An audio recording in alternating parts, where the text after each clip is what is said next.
When most of us hear the name Beatrix Potter, we picture soft watercolor illustrations, blue jackets, and the creator of a classic children's book series. But if you travel to the modern English Lake District, you find a sprawling, rugged, heavily protected mountainous landscape.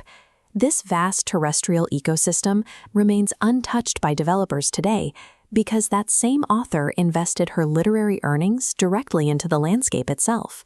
Her career followed a specific logic, the conversion of redirected intellectual energy into physical power. When the Victorian establishment blocked her primary ambitions, she used a global brand to buy and permanently lock down thousands of acres of English earth. Growing up in an affluent, isolated Victorian household in London, Potter and her younger brothers spent their time turning their schoolroom into a private menagerie, keeping bats, mice, frogs, and a Belgian hare. This isolation fostered an intense observation of the natural world. Long before she drew storybook animals, she set her sights on mycology, the rigorous scientific study of fungi. By the 1890s, her meticulous illustrations evolved into biological research. She successfully developed a novel scientific theory explaining exactly how fungal spores reproduce. But 19th century England enforced strict institutional boundaries. The scientific establishment barred female researchers from its ranks.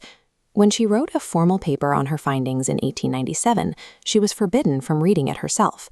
A male colleague from Kew Gardens presented it to the all-male Linnaean Society of London, where the board casually dismissed her work. Shut out of the laboratory, Potter possessed a surplus of observational talent, with no professional outlet. She had to find a different vehicle to carry her detailed studies of nature.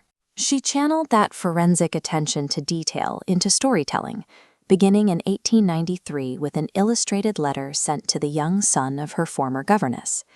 When she attempted to turn that letter into a formal book, multiple commercial publishers rejected the manuscript. Instead of accepting the gatekeeper's decision, Potter bypassed them, privately printing 250 copies of her own in 1901.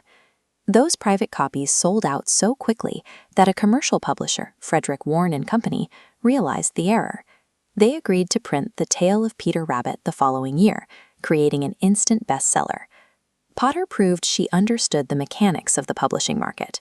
She built an initial audience on her own, then used that demand to force the industry to operate on her terms. Her talent for illustration was obvious, but her enduring advantage came from an early grasp of intellectual property strategy. Recognizing the ongoing value of her brand, she made a calculated move in 1903. She personally designed and patented a Peter Rabbit doll. That maneuver made him the world's oldest licensed character, establishing a template for merchandising that operates today. Over the next 20 years, she scaled this single patent into a web of 23 little books, accompanied by a lucrative line of corresponding toys, games, and merchandise. This licensing network functioned as an economic engine. It supplied Potter with the financial independence she needed to dictate the rest of her life, a level of autonomy the scientific establishment had denied her. Armed with wealth, she bought Hilltop, a working farm in the Lake District, in 1905, finally leaving the rigid confines of London.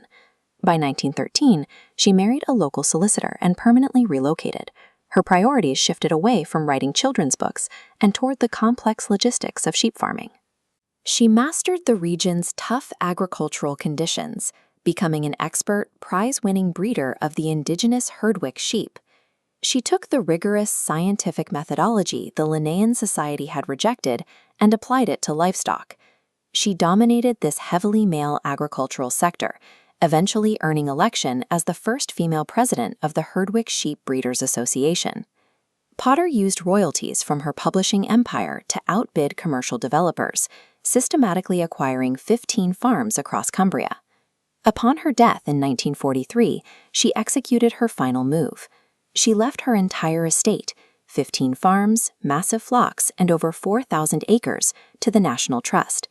The protected ecosystem of the English countryside stands as the physical record of her career, a landscape saved by a woman who converted scientific frustration into a literary brand and used that brand to buy the earth.